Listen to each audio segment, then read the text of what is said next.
en passant par Hollywood, il se dévoile à nu depuis plus de 20 ans devant nos écrans, m'envoyez rien, les entre mecs, je fiction prends et pas réalité. d'alternant et je Ils compte pas en influencent et sont devenus les modèles d'une partie de notre génération. Pour la première fois dans l'histoire d'eux, nous ne revenons pas sur le parcours d'une personnalité, ni sur une grande crise, mais probablement sur l'un des plus grands phénomènes médias de ces dernières années. Mais par contre, Salut, si... En plus, j'avais un plan pour une alternance. Non, la tête de ma mère, il y a un mec que je connais, il cherche un alternant. C'est... il me semble que c'est Popcorn. C'est... un gars de chez Domingo, il cherchait vraiment un alternant en community management. Donc, les gars, vous savez ce qu'il reste à faire. Vous en avez... Voilà. Je m'appelle Gaspard G. Vous écoutez l'histoire de la télé-réalité.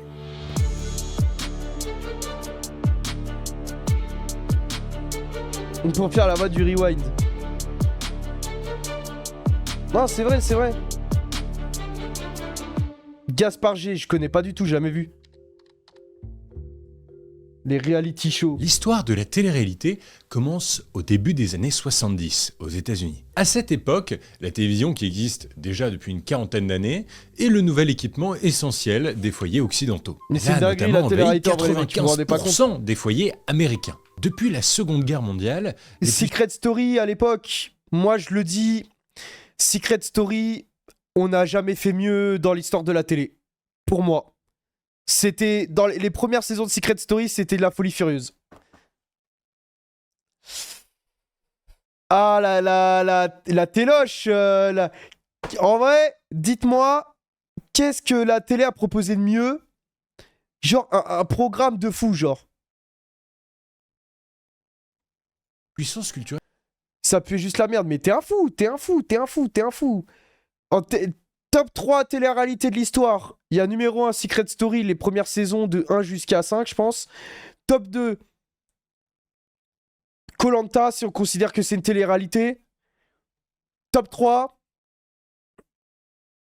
qu'est-ce qu'on peut mettre comme télé-réalité? Genre une vraie de vraie télé-réalité.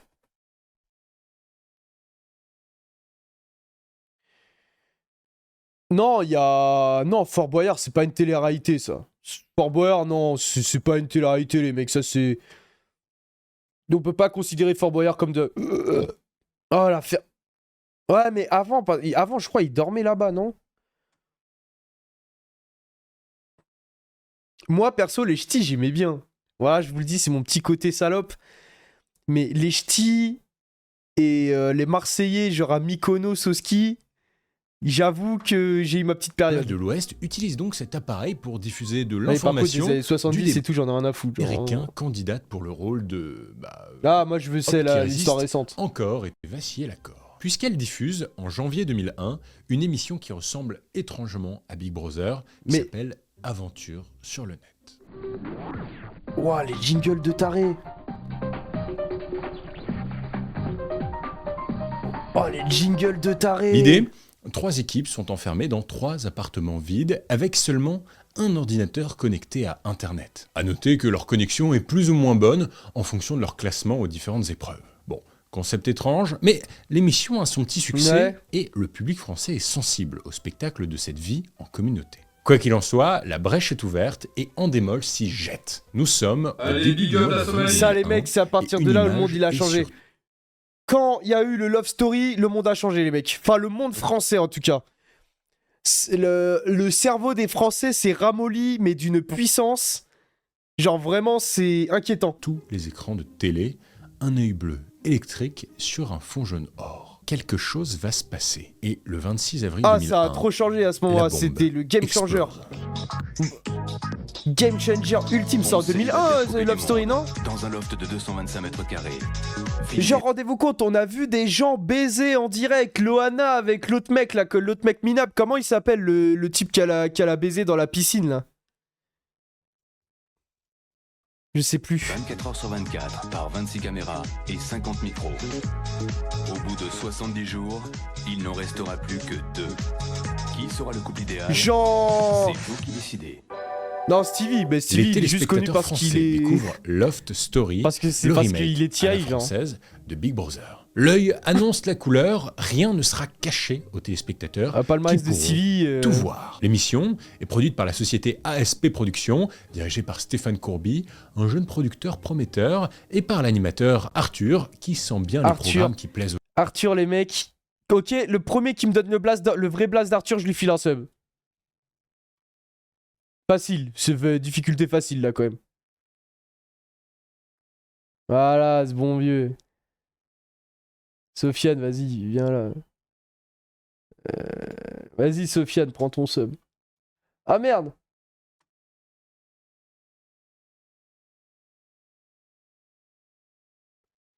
Ah, je peux pas. Quand je clique, ça fait un.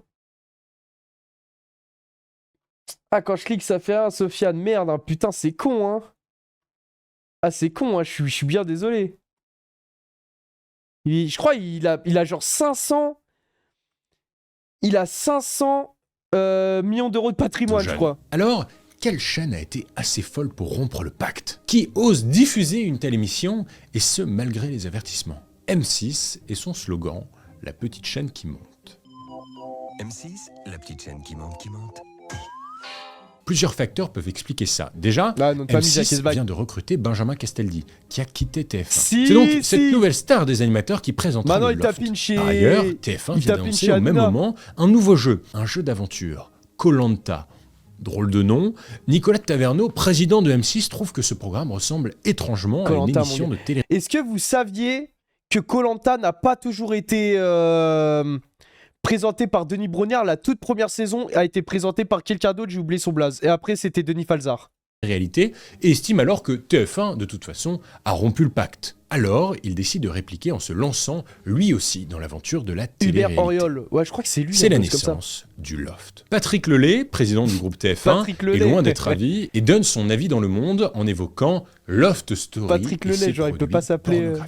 Et pour cause, Loft Story, c'est l'arrivée de la nouvelle télé-réalité en France. Dès le premier épisode, on découvre la maison, le jardin, la piscine et les candidats. 6 filles, 5 garçons qui vont vivre coupés du monde pendant 70 jours, en vrai, filmés le concept en permanence de par taré. 26 caméras cachées derrière des vitres sans teint. Une fois par semaine, le jeudi, M6 diffuse un Prime, qui est un show spectaculaire de 2 heures, et le reste de la semaine, un montage des meilleurs moments, des meilleures séquences de la journée, présenté par Benjamin Castaldi. Bien qu'il soit possible de suivre en direct sur En fait, nous, nos cerveaux, ils sont trop... On est trop atroces, on est trop malveillants. Parce que nous, on aime trop les dramas, on aime trop voir ce qui se passe, on aime trop les petits potins, les embrouilles, les trucs comme ça, le glowdown de Loana. Ouais, mais elle, le problème, c'est qu'il s'est passé une dinguerie dans sa vie, non? Genre, il n'y a pas un proche à elle qui est morte, ou elle a pas fait une sévère dépression, elle était pas aussi addicte à la drogue, à la cocaïne, je crois, non? Différents canaux payants du bouquet satellite c'est un peu inquiétant, Loana. Hein. Le quotidien des lofters. Enfin, avec 2 minutes 45 de décalage. On sait jamais, pour pouvoir couper, en cas d'imprévu. Les candidats devront régulièrement se rendre au confessionnal pour rythmer le montage. Il y en a une que c'est pas du tout mon genre de fille qui est... Jean-Edouard. Je me rappelle plus. Loana, je crois que c'est beaucoup trop allumeuse. Ah, vas-y. Le genre de truc où On dirait mon ex quand elle a dit ouais, lui, je le trouve trop moche et tout. Un mois plus tard, elle m'a trompé avec. Que j'apprécie. À la fin, seul un couple formé pendant l'aventure pourra l'emporter et les vainqueurs gagneront chacun 1,5 million de francs qu'ils devront utiliser pour acheter un bien immobilier. Ceux qu'on appelle désormais les lofters ont été triés sur le volet par un casting. Il faut des profils variés. Un garçon bagarreur, sensible, une fille amoureuse, conflictuelle, exubérante. Ces personnages très stéréotypés ne le savent pas encore, mais ils seront des références de candidats de télé-réalité pour les 20 ans à venir. Et dès le début du Loft, une candidate retient l'attention des téléspectateurs français, une certaine Loana. Et justement, mais moi, Loana, mes respects pour... oui, c'est du jugement, mais vas-y, on a le droit de faire des petits potins. Loana... Mais je trouve que c'est pas une si belle fille que ça. Il y en a plein qui me disent ouais, elle est super jolie et tout. Je sais pas, c'est pas même à son prime et tout, c'est pas une fille qui m'a inspiré. Mais après là, vas-y, il a mis une photo, vraiment, elle est pas à son avantage de fou. Moi, par contre, à l'époque, la Terre, elle a tremblé. Je me rappelle que la Terre, elle a tremblé quand Ayem Nour, elle a débarqué sur Secret Story. Là, je me suis dit, putain, c'est trop du sérieux, c'est de la dinguerie, Ayem Nour. C'est une séquence qui la concerne, qui fait passer le loft dans une autre dimension. Un soir, alors que les lofters ont passé une journée comme les autres, à parler un peu de tout, un peu de rien, de sexe, d'ennui, ils décident de faire un bain de minuit. Tout est en direct. La sulfureuse Loana se rapproche d'un autre candidat, Jean-Édouard, et ce qui devait arriver arriva. Les jeunes candidats ont une relation sexuelle dans la piscine. Sur TPS, on coupe le direct en urgence, mais trop tard, la séquence est sur Internet. Au moins, la promesse de voyeurisme est tenue. En fait, les candidats sont insouciants. Ils ne mesurent pas vraiment leurs gestes, car ils ne savent pas qu'à l'extérieur, ils sont les nouvelles stars d'une génération entière. La télé-réalité devient alors un événement de société. Il y a ceux qui sont pour, ceux qui sont contre, et même les politiques s'en mêlent. TPS, ça date. À longueur de une, tous les jours, comme si c'était le grand événement du siècle. Hein, de montrer des gens qui ne font rien, qui ne produisent rien, qui n'inventent rien, et dont le seul but dans la vie est de gagner de l'argent et de se faire connaître. En parallèle... Wesh, tonton, qu'est-ce qu'il fait là, lui, ce bon vieux Jean-Luc sous Mélenchon, genre, putain de merde. TF1 se mord les doigts face au succès de son concurrent avec Loft Story. Il faut faire tomber l'émission coûte que coûte. Alors, la direction de TF1 bombarde le CSA, le Conseil supérieur de l'audiovisuel, c'est un peu le gendarme de la télé, de réclamations à l'encontre du Loft. Et ça marche. Un peu. Au cours de la saison, le CSA impose des mesures concernant les règles du jeu. Désormais, il ne faut montrer ni alcool, ni tabac à l'image, et le vote du public et des candidats entre eux ne désigne plus celui qu'ils veulent voir partir, mais celui qu'ils veulent voir rester. Ouais, dans l'autre sens, ça attise quand même un peu la haine. Et surtout, le CSA met une barrière à l'intrusion sans limite. Le CSA, ça les existe candidats plus maintenant, doivent les avoir gars, non ? chaque jour une phase significative ne donnant lieu à aucun enregistrement sonore ou visuel, ni à aucune diffusion. Ah, non, mais le CSA, ça a changé de blase, non ? C'est devenu l'Arcom. Peut-être que je dis des conneries, mais... Arcom, si, né de la fusion du Conseil supérieur de l'audiovisuel, le CSA et d'un autre truc, donc c'est devenu l'Arcom, voilà.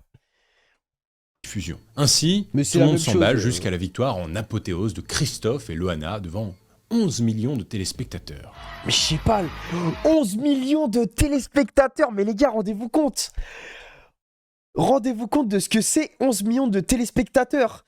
Je crois que finale de Coupe du Monde, ou peut-être demi-finale de Coupe du Monde, ça doit faire la même chose. C'est une dinguerie, wesh. Bah non, en vrai, attends, audience, finale, Coupe du Monde 2022. Ah non, bon, ok, là, j'ai peut-être un peu abusé. Bon, là, on est peut-être sur 24 millions, bon. Peut-être un petit peu abusé. Mais là, l'audience de TPMP, aussi. Non, finale de mondial, en France, c'était 24 millions. 24 millions cette année-là. La gagnante adresse à ses fans, dont elle découvre les visages pour la première fois, un message touchant et révélateur. Je voudrais juste dire quelque chose. Merci de vous être intéressé à moi. Oh bah super. Voilà. Le Loft impose la télé-réalité d'un nouveau genre en France. Mais il doit peut-être avoir des différences de calcul maintenant. Maintenant, on peut décliner le programme et produire des émissions spécialisées. La porte est grande. Mais il y a TF1, Entre 2001 et 2010, les formats d'émissions inspirés du Loft sortent en série. La Star Academy, encore produite par Endemol, commence à la fin de l'année 2001, présentée cette fois-ci par Nikos Aliagas sur TF1. Le concept est simple, des jeunes chanteurs se réunissent dans un château pour vivre en communauté et chaque semaine en direct, ils réalisent une performance pour convaincre les téléspectateurs les Energy Music Awards. Encore une fois, des éliminations, c'était le prime une vie TF1, en communauté. TF1 à l'époque. À l'époque, TF1, c'était l'enchaînement Love Story, Secret Story, Koh-Lanta, Energy Music Awards. Et avant, à l'ancienne, Starac, laisse tomber. 12 millions de téléspectateurs devant la première finale. Vous commencez une carrière ce soir. Vous allez enregistrer un album. Vous avez gagné 1 million d'euros. Putain de Jennifer. La recette Endemol marche à merveille. Entre 2002 et 2007, la Star Academy est adaptée dans le monde entier. D'autres émissions d'enfermement sont développées, comme Nice People en 2003, qui réunit des jeunes originaires de pays différents. On crée aussi des émissions de rencontres amoureuses comme Bachelor, le gentleman célibataire sur M6, ou encore L'île de la Tentation, qui, dès 2002, met les couples à l'épreuve en les isolant sur une île avec des tentateurs. La recherche... Vous avez déjà regardé L'île de la Tentation, les mecs ? Parce que pour moi, quand j'étais petit, je pensais que c'était limite une émission sexuelle. L'île de la Tentation, du coup je regardais pas par peur, parce que déjà j'étais pas un gros dégueulasse, et parce que j'avais peur de me faire gauler par mes parents. de l'amour devient alors un marché très puissant pour les producteurs. En 2007, c'est une autre émission qui fait éruption en France. Il s'agit de la petite sœur du Loft, Secret Story. Tout est repris, mot pour mot. Jusqu'au logo de l'émission. L'œil bleu, vous vous souvenez? Toujours produit par Endemol, mais cette fois, c'est sur TF1. Ah, Et ça on devinez qui connaît, présente hein. l'émission? Benjamin Castaldi. Le prime de la télé, mon gars. Bienvenue sur TF1. Ça y est, c'est ce soir, c'est maintenant le lancement de l'événement de TF1. Ok les mecs, j'ai peut-être une confession de foutaré à faire et je sais même pas si je dois la faire. Je vous... Non mais... Là c'est une confession, elle est trop honteuse. Je vous le jure, elle est trop honteuse et s'il vous plaît, me jugez pas les mecs, j'étais petit. Enfin j'étais petit, je sais plus quel âge j'avais 10 ans, 11 ans, 12 ans, je sais plus. Non si, en fait j'ai regardé et justement j'ai trop regardé, j'étais trop matrixé. Et je me rappelle qu'un jour j'avais fait ma prière et à un moment j'ai fait une prière genre pour en disant ouais faites que quand je sois grand je participe à Secret Story et je vous jure que c'est trop une dinguerie quand j'y repense. Et là c'est de la dinguerie hein, c'est la Starfall là vraiment. Mais j'étais petit, franchement j'étais petit les mecs, je devais avoir 10 ans, 11 ans, j'en parle parce que maintenant c'est... tu vois, c'est bon, c'était petit. Enfin, Secret Story. Mais cette fois-ci... Faut pas prendre tout au premier degré, genre, je sais que j'abusais, je me rendais pas compte de ce que je racontais et tout, tu vois. C'est que là, je me rappelle de cette anecdote parce que j'ai vu le logo Secret Story. En plus d'être enfermés, les candidats doivent protéger un secret personnel vrai, je t'ai dit. sans se faire démasquer par les autres. En vrai, c'est la seule différence. Vous l'aurez compris, les années 2000 permettent à la télé-réalité d'enfermement de se l'émission de développer. foutaré. On ne suit plus des anonymes dans un Mais format après, c'est inspiré du devenu bizarre un documentaire, peu Secret Story, il y a eu combien de on réunit saisons des là jeunes dans un univers fermé avec des défis, des objectifs, des récompenses, des clashs, des amours et le public présent dans cette intimité Ouais, j'avais a désormais 11 son piges. mot à dire puisque à chaque émission, il vote pour les candidats qu'il veut voir rester. Mais voilà, progressivement, nous arrivons dans les années 2010 et une nouvelle 11 phase de la saisons, c'est télé-réalité trop, 11 commence saisons. à émerger. On De s'éloigne toute façon, du les direct programmes, quand ça et on s'étale crée trop, ça de donne vrais jamais du acteurs. bon. Est-ce qu'il y a... Ah si, il y a un programme. Il y a un programme qui, même sur le temps, c'est resté bien. C'est Koh-Lanta, en vrai. Hein. Après, pour moi, Koh-Lanta, le prime du programme, c'était pendant le confinement. Après le confinement, vas-y, tu sais, on était tous devant la télé et tout, nanana. C'est de la dinguerie. Mais quand ils ont mis le mardi, ça a tué l'émission. Pour moi, ça a tué l'émission, il n'y a plus aucun intérêt. Mais la saison du confinement, c'était le prime total. C'était de la folie.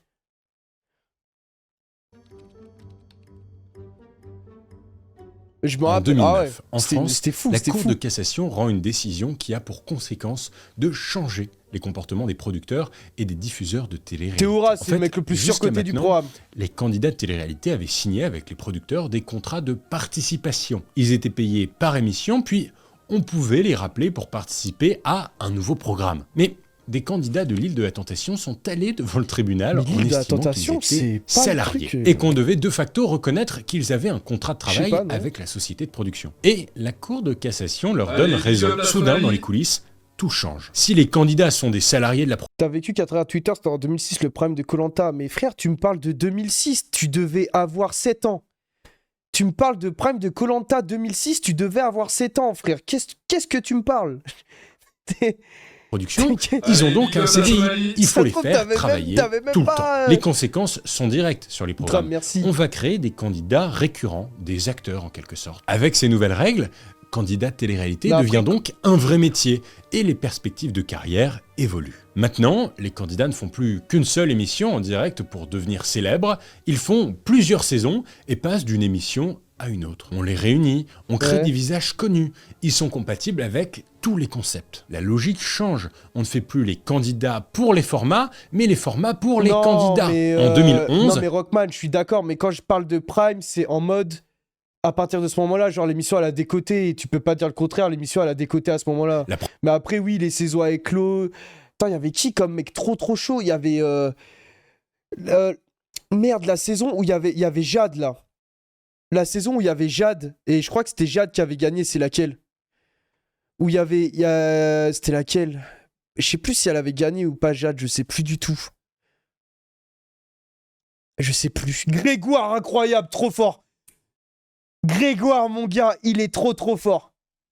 Trop fort, Grégoire. Il a pas voulu faire d'autres éditions, il me semble, je crois. Hein. Il n'y a pas de fatigue qui soit. C'est la meuf la plus surcotée de tout Koh-Lanta avec Théoura. Elle s'appelait Sarah, elle est trop nulle, elle. À chaque fois, à gueuler, il n'y a pas de fatigue qui soit. Vas-y, casse-toi, tu t'es cassé la cheville, t'es toujours... Ah, Grégoire, il en a fait une, ok, je savais pas. Première émission du genre. Clémence, elle en a gagné 2, je crois. Elle en a même gagné 3, non? Elle était forte de fou, Clémence, hein. Elle était très... Est inaugurée.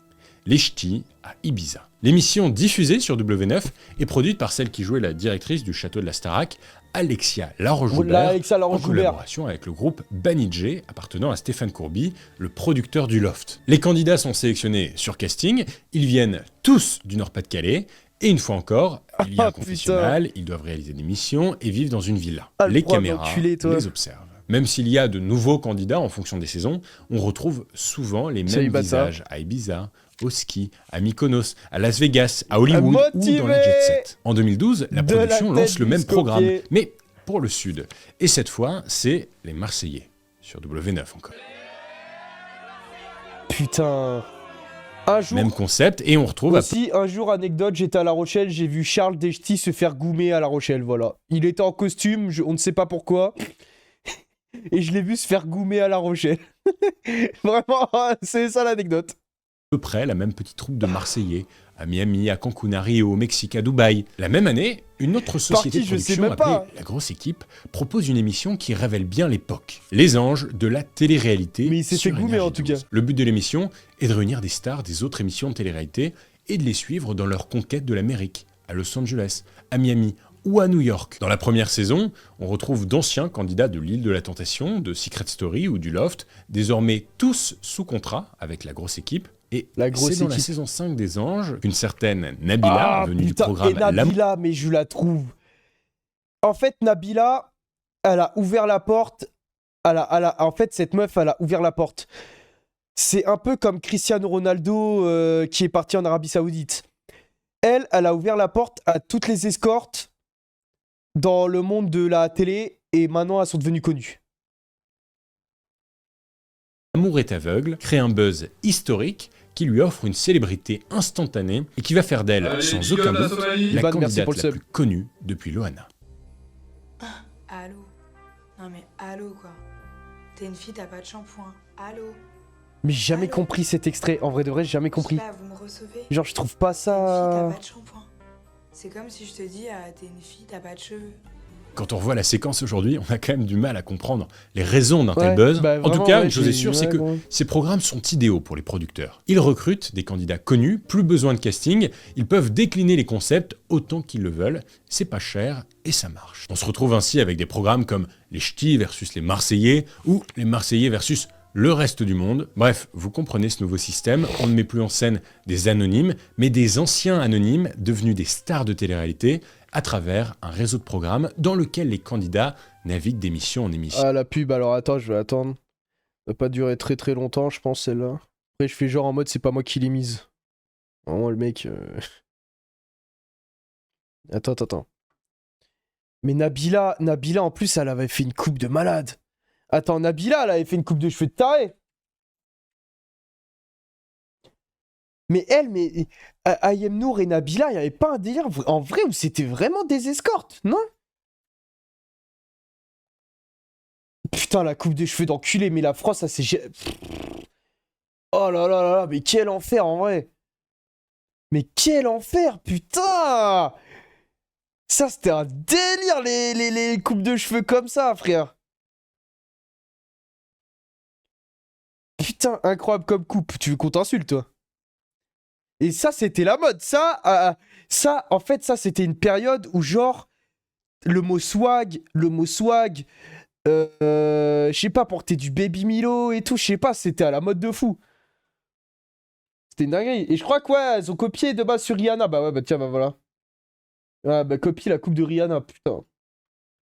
Mais YOLO. tout n'est pas rose dans l'univers de la télé-réalité. Depuis le milieu des années 2010, les audiences commencent à baisser. Certains estiment qu'on a trop vu les visages des stars de télé-réalité, d'autres trouvent que les émissions sont ringardes. Mais ce qui met le plus de bâtons dans les roues de ces émissions, c'est le développement des réseaux sociaux. Alors il faut s'adapter. La nouvelle promesse de carrière qu'il faut faire aux candidats, ce n'est plus de devenir une star de la télé, mais une star des réseaux sociaux. Putain. Le but, c'est de permettre aux téléspectateurs qui ont découvert les candidats sur le petit écran de continuer à suivre leur vie, même quand les caméras... de Moi la je suis production attentif, sont je l'aime coupées. bien en vrai. Il faut créer une Je le trouve forme marrant. d'authenticité, de fait maison, de off, pour raccrocher le public à nouveau à ces programmes. Et pour mener à bien cette promesse, la personne la plus qualifiée est sans doute l'agente Oh Magali putain, la connasse en chef. La grosse connasse en chef. Bah tiens, bah voyons. Bah tiens, on en est là.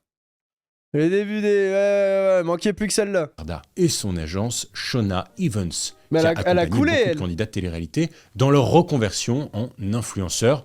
C'est le cas par exemple de Nabila ou de Julien Tanti. Pour beaucoup de candidats de télé-réalité ou d'anciens candidats, Nabila, elle nous avait grillé, elle. Avec Pfut, elle nous avait grillé Nabila parce que, en gros, on devait faire une OP avec Pfut, avec Qatar Airways pour aller.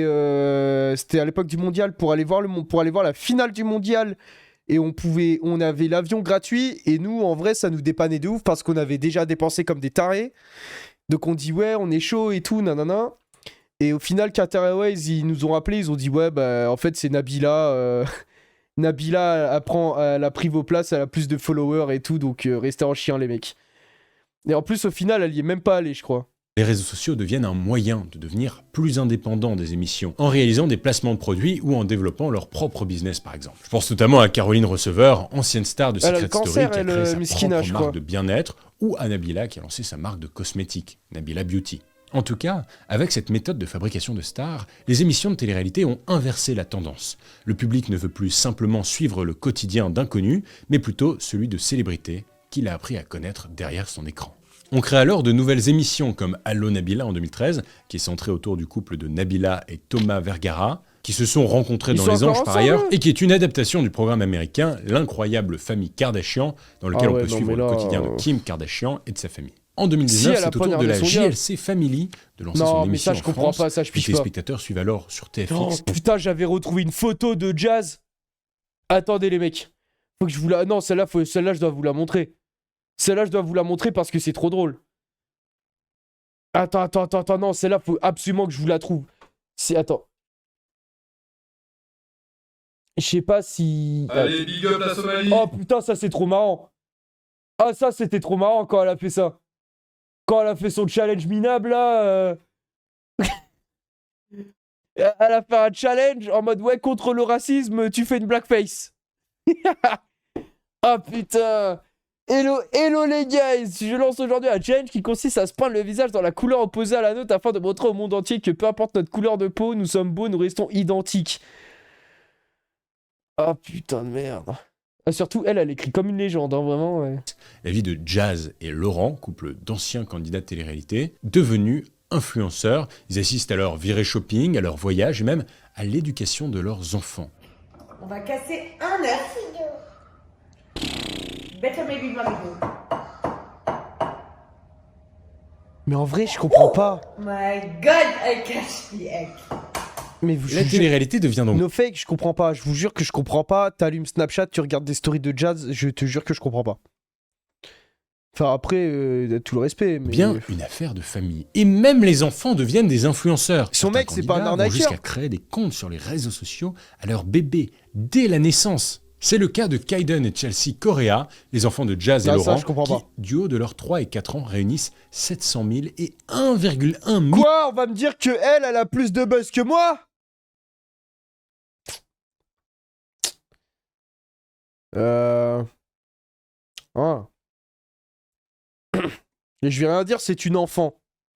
Millions d'abonnés chacun. C'est bien plus que cette chaîne YouTube. Abonne-toi d'ailleurs, c'est pas encore fait. On est là, on fait la promo comme on peut. On pense aussi évidemment au petit Thiago Tanti, fils du Marseillais Julien Tanti, 4 ans et déjà 1,4 million d'abonnés. Ces démarches sont pas mal critiquées et plusieurs observateurs estiment que dans la mesure où les enfants sont trop jeunes pour gérer leur propre compte, il ne s'agit que d'outils commerciaux des parents pour gonfler leur popularité sur Internet. D'ailleurs, il ne s'agit pas des seules critiques faites ces dernières années à l'encontre du business de la télé-réalité. Déjà, certains dénoncent les images et les représentations que peut créer la télé-réalité sur le jeune public, à travers notamment la fabrication de stéréotypes sexistes qui cultivent la dégradation de l'image de la femme et le culte de la virilité chez les hommes. Par ailleurs, quelques anciens candidats ont tenu à sonner l'alarme sur les limites et sur les conséquences de ces programmes. En effet, le destin des stars de télé-réalité peut basculer du jour au lendemain et certains candidats n'ont pas su maîtriser cette nouvelle vie. À commencer par l'icône du loft, Loana, c'est terrible en vrai, c'est l'exemple le plus connu malheureusement.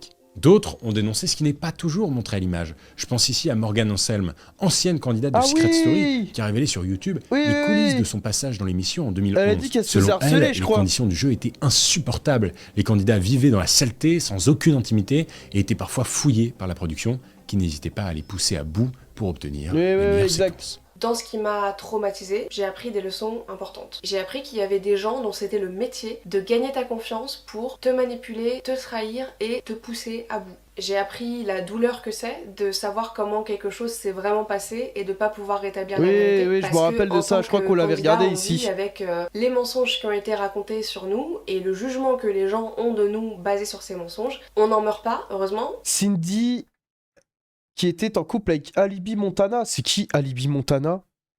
Je connais pas du tout Alibi Montana.